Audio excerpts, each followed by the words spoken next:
Hello everyone, this is Nasim. আপোনালোকে জানেনে সকলো ফিটনেছ ট্ৰেইনাৰৰ আমাৰ সমাজত কিহৰ প্ৰয়োজনীয়তা? Yes, ঠিকে ধৰিছে। সমাজখনক ফিট ৰাখিবৰ কাৰণে।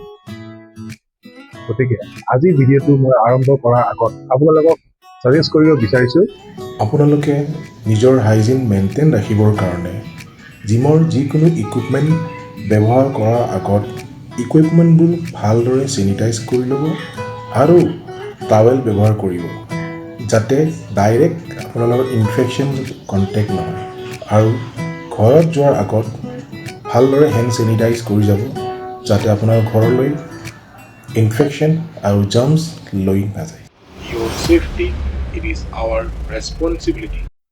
What is anatomy?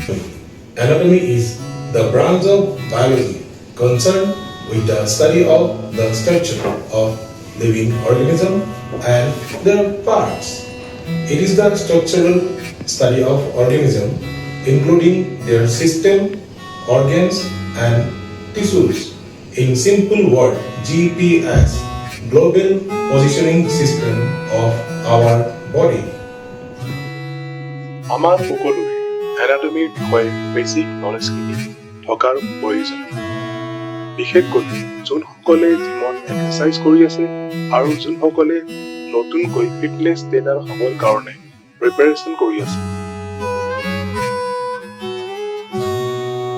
উল্লেখ কৰে আমাৰ ভিতৰৰ আৰু বাহিৰৰ গঠনক আৰু ইটোৰ লগত সিটোৰ মাজৰ সম্পৰ্ক।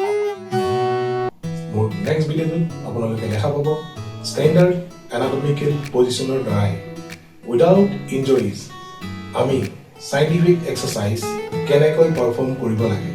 গতিকে আপোনালোকে পলম নকৰি মোৰ নেক্সট ভিডিঅ'টো চাবৰ কাৰণে মোৰ চেনেলটো ছাবস্ক্ৰাইব কৰক, লাইক কৰক, সকলোকে শ্বেয়াৰ কৰক আৰু আজিৰ ভিডিঅ'টো যদি ভাল লাগিছে নিশ্চয় কমেণ্ট কৰিব।